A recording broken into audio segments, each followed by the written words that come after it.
بسم اللہ الرحمن الرحیم۔ مرکز الحرمین الاسلامی، ستیانہ روڈ، فیصل آباد، پاکستان سے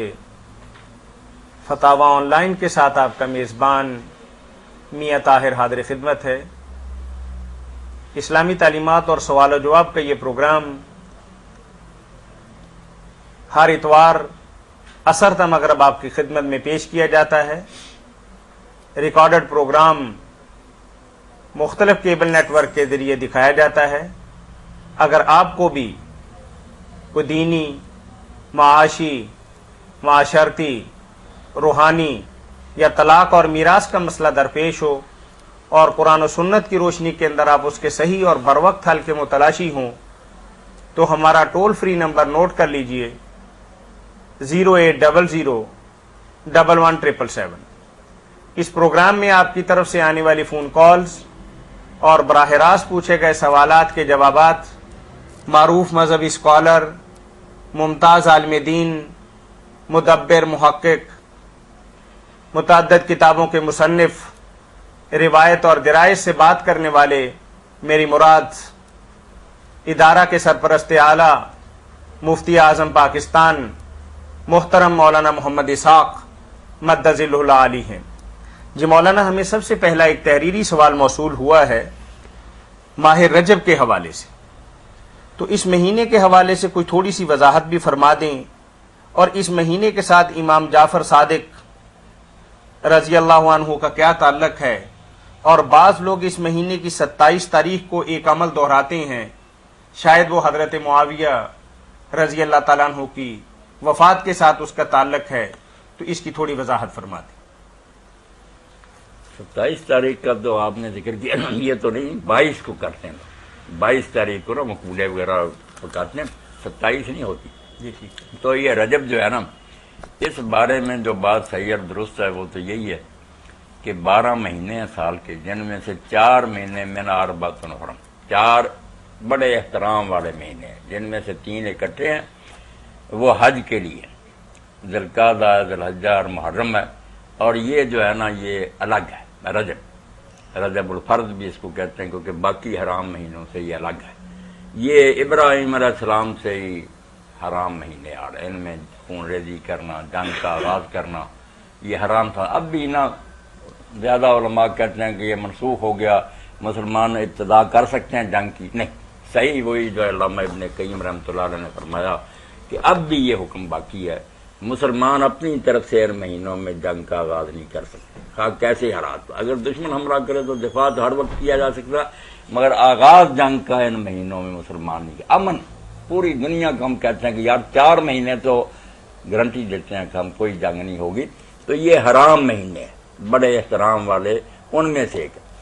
الگ کیوں تھا؟ عرب لوگ جو تھے ان کا یہ خیال تھا کہ جب حج سے لوٹیں نا، اور پھر جب راستوں کے نشان اونٹوں کے پاؤں کے ختم ہو جائیں، ان کی پشتوں کے زخم ٹھیک ہو جائیں، ساری باتیں جو ہے نا حج کی وہ بھول بال جائیں، تو پھر اس مہینے میں عمرہ کرنا چاہیے۔ یہ عمرہ کے لیے رکھا ہوا تھا، وہ 3 مہینے حج کے، یہ عمرہ کے لیے۔ اور رسول کریم علیہ السلام کے صحابہ کرام رضوان اللہ علیہ اجمعین میں سے بہت کا عمل تھا کہ وہ رجب کے مہینہ میں عمرہ کرتے تھے۔ تو ہے مہینہ بڑا حرمت والا، ادب والا، مگر سچی بات اتنی ہے۔ باقی جو اس کے بارے میں بہت سی روایتیں نا کہ اس میں یہ رکھتے ہیں پڑھی جائیں، ان کا یہ ثواب ہے، پڑھنے کا طریقہ وہ حضرت شیخ عبد القادر جیلانی رحمۃ اللہ علیہ نے غنیہ میں لکھی ہیں، اور دوسری طرف امام غزالی وغیرہ نے بھی لکھی ہیں، ان پر ایک رسالہ بھی پورا تبیین العجب، یہ بھی ابن حجر اسقلانی رحمۃ اللہ علیہ لکھا ہے کہ امام خلال نے لکھا، وہ ساری اکٹھی کر دی، مگر سب پر نہ بحث کر کے ثابت کیا کہ ان میں سے کوئی ثابت نہیں ہے، وہ رسول اللہ نے کوئی بات نہیں فرمائی۔ اب کئی لوگ حیران ہوتے ہیں کہ شیخ عبد القادر جیلانی اتنے بڑے ولی ہیں، امام غزالی اتنے بڑے عالم ہیں، تو ان کی کتابوں میں غلط ہے، تو حیران نہیں ہونا چاہیے۔ لکل فن رجال، ہر فن کے لیے الگ الگ آدمی، کیمسٹری کے جزے عالم ہیں، فزکس کے جزے ہیں، میتھمیٹکس کے جزے ہیں، یہ علم حدیث بھی جو ہے اس کو جاننے والے جو پورے ماہر ہیں وہ الگ ہیں، جن کا شعبہ ہے، جنہوں نے زندگیاں کھپا دیں کہ حضور کی نسبت سے جو باتیں لکھی گئی ہیں ان میں سے کون سی صحیح ہے،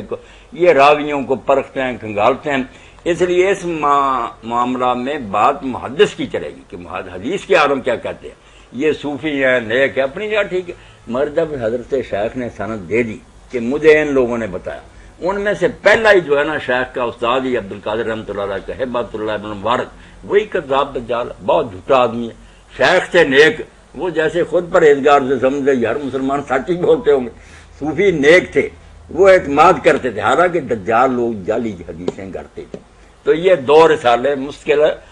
ادارہ اثریہ سے یہ اکٹھے چھپے ہوئے عربی زبان میں، بڑی اچھی بات ہے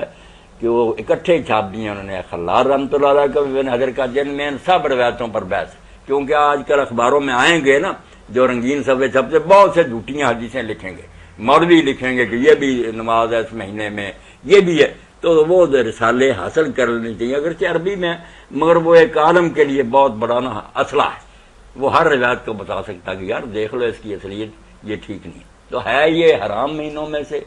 اس مہینہ میں عمرہ بھی جو صحابہ کرام کرتے تھے، باقی وہ حضرت امام جعفر صادق رضی اللہ عنہ کا جو کہتے ہیں نا کہ انہوں نے کہا میری نیاز دلاؤ، جو یہ نیاز دلائیں گے ان کے کام اگر نہ ہوں تو قیامت کے دن میرا گریبان پکڑ لو، اس لیے بیچارے لوگ خرچ کرتے ہیں، چینی منگواتے ہیں، گھی منگواتے ہیں، حلوے پکاتے ہیں، پوڑیاں۔ پہلے تو یہ تھا کہ ایک ہی جگہ بیٹھ کر کھانا، باہر نہیں لے جا سکتے، اور وہ بھی نماز فجر سے پہلے۔ ہم لوگوں نے سوچا یہ کھانے پینے والے جو پیٹو کہ اس سے تو ہمارا بڑا نقصان ہے، کتنا کھا لیں گے، اب انہوں نے فتویٰ دے دیا کہ نہیں کوئی بات نہیں، لے جا بھی سکتا ہے اور باہر بھی لے جا سکتا ہے، تو اپنی طرف سے دین کرتے رہتے ہیں۔ یہ نیاز کوئی نیاز نہیں، یہ بہت تھوڑی مدتی گھڑی، نہ شیعہ مسلک میں اس کا کوئی ذکر ہے، یہ ہماری بدقسمتی ہے کہ لوگ ایک رسم شروع کر لیتے ہیں، وہ پھیل جاتی۔ یہ لکھنؤ سے شروع، ایک شاعر سے بڑے امیر مینائی لکھنوی، انہوں نے ایک پہلے نا رسالہ بنایا، معجزہ مصحف ناطق، امام جعفر صادق کا معجزہ بنایا، 16 صفحے کی نظم ہے، جس میں یہ کہانی بنائی، ایک چرواہا تھا لکڑہارا، وہ بڑا تنگ دست تھا، غریب تھا، حالات خراب تھے، وہ بیٹھا ہوا تھا، تو امام جعفر صادق اپنے ساتھیوں کے ساتھ گزر رہے تھے، اس کی حالت دیکھ کر آپ نے پوچھا کون سا مہینہ، کہنے لگے یہ رجب ہے، تاریخ کون سی ہے، 22، فرمایا اس تاریخ کو جو یہ کرے نا کہ برابر ہر شے ڈال کر پکائے، اس کی ساری حاجتیں پوری ہوئی۔ چنانچہ اس نے پکائی، تو وہ پھر لکڑیاں کاٹنے گیا، اوپر لکڑیاں کاٹ رہا تھا، اس کے ہاتھ سے کلہاڑا چھوٹ گیا، نیچے گرا، آواز آئی، اس نے آ کر کریدا، تو زمین جب کھودی تو نیچے خزانہ ملا، دیگیں بڑی ہوئی تھی سونے چاندی کی، اس نے اوپر سے ڈھانک لیا اور تھوڑا تھوڑا نکال کرنا کوٹھیاں بنا لی، بنگلے بنا لیے۔ تو اس کی بیوی وزیر کے گھر میں کھانا پکایا کرتی تھی یا نوکر تھی، وہ ایک دن وزیر اعظم کی بیوی محل پر چڑھی، اس نے دیکھا کہ یہ کس کے پتا چلا اسی لکڑہارے کے، اس نے کہا یہ کہاں سے تمہیں ملا، کہنے لگی ہاں نیاز پکائی۔ جی سن لیں پہلے۔ جی السلام علیکم، السلام علیکم۔ افسانہ سن لیں، کیسی مزیدار بات۔ اس نے جب سنا تو کہنے لگی جھوٹ بولتے ہو، کبھی نیازوں سے بھی یہ کام ہوئے؟ السلام علیکم۔ وعلیکم السلام، میاں طاہر صاحب۔ جی جی مولانا صاحب ہیں؟ جی مولانا صاحب ہیں۔ اچھا مولانا صاحب نے ایک عرض کرنی تھی، میاں بشیر بول رہے ہیں جی جی کہ بچے چھوٹے بچہ جہاں نابالغ یعنی کہ دودھ شیر خور بچہ، ہاں ہاں وہ جھوٹا کوئی کھا سکتا یا نہیں کھا سکتا؟ نمبر دو اچھا کہ آیا کہ سجدہ کر لگیا نک ضرور تھلے لاؤنا چاہیے یا نہیں لاؤنا چاہیے؟ دو مسئلے نے۔ ہاں بشیر صاحب آپ نے دو باتیں پوچھی ہیں، ہاں جی تو یہ جو نا کہ چھوٹے بچے کا جھوٹا کھانا جائز ہے، یعنی بالکل جائز ہے، جھوٹا کیوں نہیں کھانا، وہ اپنا بچہ ہے، جگر کا ٹکڑا ہے، اگر اس کا کوئی بچا ہوا پانی یا کوئی چیز ہے، شیر خور بچہ، شیر خور ہو یا بڑا ہو، اگر اس میں کوئی پلیدی نظر نہیں آ رہی، کوئی نجاست نہیں، تو کیا اس میں عرض ہے، شوق سے پیئیں، پیارا بچہ ہے اس کا کیوں نہیں پینا۔ اور دوسری بات سجدے والی جو وہ یہی ہے کہ ناک بھی زمین پر لگانی چاہیے، مگر اگر کوئی تکلیف ہو پریشانی تو پیشانی تو ضرور لگانی، ویسے سجدہ